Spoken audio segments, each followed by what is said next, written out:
خب سلام به همگی.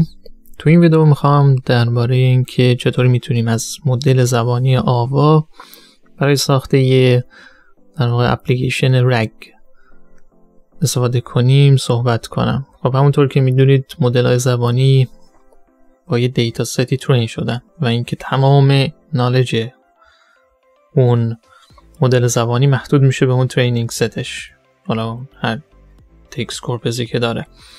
ولی اینکه آیا میشه در واقع نالج این مدل زبانی رو بهبود داد و اینکه آیا میشه مثلا دیتای بیشتری رو به اون اینجکتش کرد. خب رگ یا همون Retrieval Augmented Generation اومده که به ما این کمک رو بکنه که حالا موضوع این ویدیو هستش که ما این کار رو برای زبان فارسی انجام میدیم الان. خب چیزی که هستش، حالا رگ چطور کار میکنه؟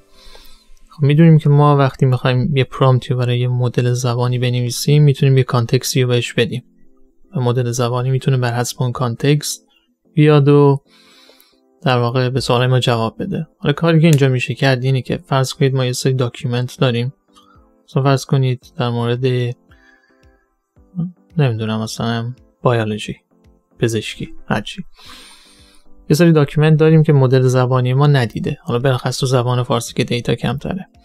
کاری که ما میتونیم بکنیم اینه که تمام این داکیومنت ها رو برداریم و یه با استفاده از یه مدل زبانی کوچیک‌تر، حالا مثلا فرض کنید برد یا سنتنس برد، اینا رو امبد کنیم، امبدینگ اینا رو به دست بیاریم و همه این امبدینگ ها رو داخل یه وکتور دیتابیس ذخیره کنیم و وقتی کوئری میدیم به مدل زبانی دو تا قسمت میشه. اول اینکه خب بعد از اینکه همه اینا رو ذخیره کردیم ما کوئری رو میزنیم، مثلا به عنوان مثال مدل زبانی همین آوایی که هستش فکر نکنم چیزی در مورد پروتئین دیزاین بدونه. خب وقتی ما این کوئری رو میزنیم، مثلا یکی از روش‌های پروتئین دیزاین دنووه، ما مثلا میتونیم بگیم که اوکی مثلا پروتئین دیزاین دنوو چیه، چگونه اصلا کار میکنه. و وقتی این کوئری داریم یه سری داکیومنتی که امبد هم شده و داخل دیتابیس ما هست هم داریم، ما میتونیم این کوئری رو بفرستیم و نزدیکترین مچ ها یا اون سیمیلار تریناشو از داخل دیتابیسمون پیدا کنیم، اونا رو بیاریم بالا و اینا رو به عنوان کانتکست بدیم به لارج لنگویجمون، حالا تو این کیس اینجا آوا، و بگیم که اوکی بر حسب این کانتکست، این داکیومنت هایی که من میدونم که شباهت بیشتری به کوئری من داره، بیا سوال من رو جواب بده. حالا این کلیت داستانیه که میخوایم این کار رو انجام بدیم. حالا اولین کاری که میکنیم، حالا من این نوتبوک رو شیر میکنم به زودی داخل گیتابم. اولین کاری که میکنیم حالا یه سری پکیج و لایبرری و اینجور حرفا رو اینستال میکنیم. بعد کاری که باید بکنیم، حالا من برای اینکه هم تو وقت صرفه جویی بشه و اینکه تو ریسورس هم صرفه جویی بشه همه این کارا رو انجام دادم و فقط خیلی سریع نشون میدم که چطور این کار میکنه و مثلا جوابا چطوری هستش. خب بعد این پکیج ها رو ایمپورت میکنیم. حالا دیتا ستی که من داشتم یه دیتا ست خیلی کوچولو در مورد بیولوژی و پروتئین و کووید و ویتامین دی و اینجور حرفا، حدوداً 40 تا داکیومنت میشه، یکم کمتر بیشتر. بعد حالا کاری که ما میکنیم، خب گفتیم دو تا قسمت داره، یکی این که باید تمام اون داکیومنت ها رو امبد کنیم داخل یه وکتور اسپیس، بعد کوئری که میزنیم اون کوئری هایی که اون داکیومنت هایی که شبیه هستن رو میاره بالا و میده به LLM ما و اون LLM اون دیتایی که ما میخوایم رو میگرده و پیدا میکنه از داخل داکیومنت هایی که توی دیتابیس ما بود. خب اینجا اون قسمت اولشه که ما در واقع میایم یه سیمیلاریتی سرچ میسازیم. حالا برای اینکه مدل ما حالا فارسی هست و کاری که داریم میکنیم فارسی هستش، ما از یکی از انواع برد ها استفاده میکنیم که حالا اسمش LABSE، فکر کنم در حدود 90 تا زبان رو پشتیبانی میکنه، یه مولتیلینگوال مدله. بعد کاری که میکنیم، حالا این دیتا رو که خوندیم تبدیل به لیستش میکنیم، بعد میدیمش به این مدل و این مدل میاد اینا رو انکد میکنه، در واقع امبدینگشون رو در میاره و همه رو ذخیره میکنه داخل وکتور دیتابیس ما. بعد که حالا این وکتور اسپیس یا وکتور دیتابیس رو داریم، کاری که میکنیم حالا باید یه سرچ فانکشن درست کنیم. سرچ فانکشن چیه؟ یه کوئری ما داریم، یکی همین که نمبر آف ریزالتس، تعداد ریزالت هایی که برای ما برمیگردونه رو میزنه مثلا. خب و همینا رو به صورت یه دیتا فریم برمیگردونه. به عنوان مثال من میپرسم که طراحی پروتئین دنوو چیست؟ 5 تا داکیومنتی که از کل دیتابیس من هست و بیشتر به این کوئری در واقع نزدیک دارن و شبیه ترن و برای من برگردون. این سرچ میکنه و مثلا اونایی که شبیهن رو پیدا میکنه و برمیگردونه و این میشه کانتکست ما. این 5 تا حالا 4 تا 5 تا هرچی که هست داکیومنتی که هست میشه کانتکست ما. خب این تا اینجا. بعد کاریم که میکنیم حالا باید بریم دنبال لارج لنگویجمون که حالا تو این کیس ما همون آوا میسترال 7B ورژن 2شه. خب این مدل رو حالا ستاپش میکنیم، دانلود میشه و این که پیشنهادی که من دارم اگه مثلا براتون مقدور هست، کاری که میکنید اینه که باید GPU در واقع A100 داشته باشید، چون شما همزمان 2 تا مدل بزرگ به نسبت بزرگ رو داریم لود میکنیم. مقدار رم GPU که میخوایم تقریبا بالای 16-17 گیگه. پس من اینو امتحان کردم روی T4 و V100، متاسفانه رو هیچ کدوم جواب نمیده و باید حتما A100 داشته باشید. اگر هم A100 ندارید یه روش دومی هستش که حالا تو ادامه بهش میپردازم. خب حالا ما سرچمون رو داریم و اینکه میخوایم فقط به عنوان کانتکست اون ریزالت ها رو بدیم به سرچ، ریزالت های سرچ رو بدیم به در واقع آوا و اینکه آوا از روی اینا بفهمه که اوکی دنبال چی هست و چطوری به سوال جواب بده. خب کوئری اینطوریه که میگیم دوباره طراحی پروتئین دنوو چیست. خب اینو میدیم به سرچ، 4 تا ریزالت اول رو میگیریم، بعد پرامپتی که مینویسیم به این شکله: با توجه به شرایط زیر به این سوال پاسخ بده، یا حالا با توجه به کانتکست زیر به این سوال جواب بده. خب کانتکست چیه؟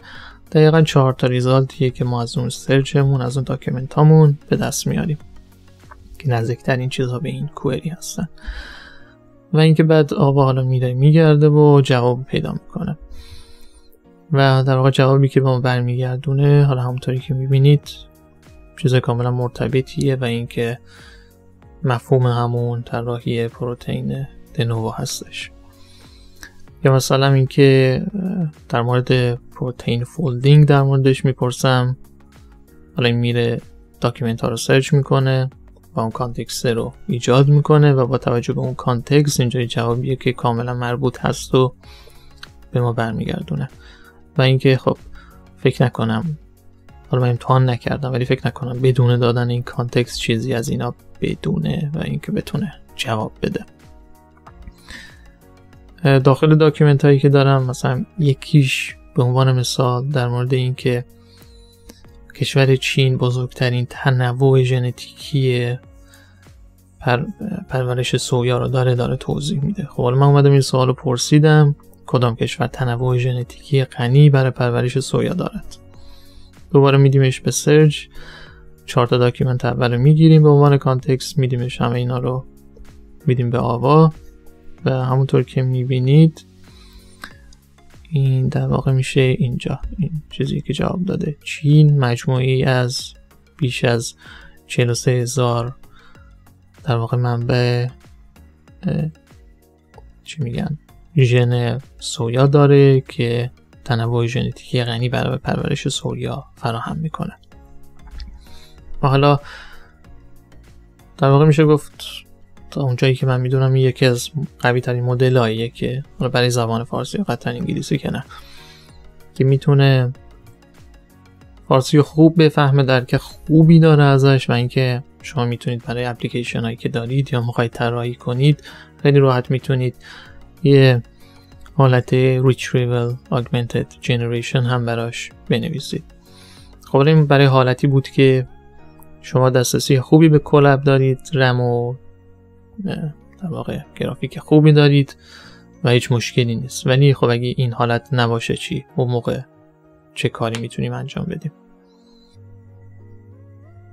روش دومی که حالا برای این کار میشه انجام داد که در واقع میتونید تمام کارها رو روی سیستم لوکالتون انجام بدید اینه که این نرم افزار ایدم استودیو رو نصب کنید و اینکه خیلی راحت و همچین صفحه‌ای که شبیه چت جی پی تی حالا مواجه میشید و اینکه تنها کاری که باید بکنید اینه که تو این قسمت هوم این کلمه آوا رو سرچ کنید و این در واقع مدل کوانتایزد شده در واقع آوای V2 رو من اینجا قرار دادم. دانلودش میکنید حدودا 7-8 گیگه و بعد از اینکه به طور کامل دانلود شد میتونید برید اینجا داخل قسمت چت و حالا من اینا رو دوباره از قبل آماده کردم. تو این قسمت دقیقا مثل چت جی پی تی. البته اولین کاری که باید بکنید اینه که از این قسمت مدلی که میخواید رو انتخاب کنید. حالا تو اینجا ما همون مدل آوا رو داریم. بعد تو این قسمت پرزنتش چت ایمیل رو بزنید. اگر جی پی یو دارید میتونید جی پی یو رو تیکش رو فعال کنید و روی مکس بذاریدش که حالا سریعتر جواب بده و بعد دقیقاً همونطوری که ما اینجا این کوئری رو داشتیم من همینو اینجا واردش میکنم که با توجه به شرایط زیر به این سوال پاسخ بده. طراحی پروتئین دنوو چیست؟ این هم در واقع همه اون داکیومنت هایی که از اون وکتور دیتابیس ما بالا اومدن و به عنوان کانتکست میدیمش به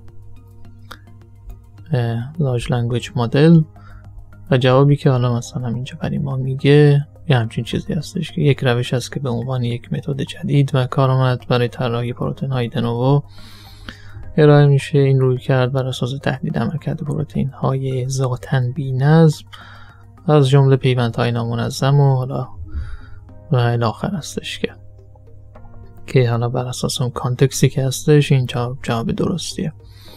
یا حالا به عنوان مثال سوال دیگه‌ای که من اینجا پرسیدم این بود که کدام کشور تنوع ژنتیکی غنی برای پرورش سویا دارد؟ با توجه دوباره به این کانتکست همونطور که میبینید چین مجموعی از بیش از 43,000 منبع ژرم پلاسم دارد سویا دارد که تنوع ژنتیکی غنی برای پرورش سویا فراهم میکند. و اینکه آره این در واقع روشیه که میتونید از آوا در واقع برای اپلیکیشن های رگتون استفاده بکنید. امیدوارم که خوشتون اومده باشه و خدا نگهدار.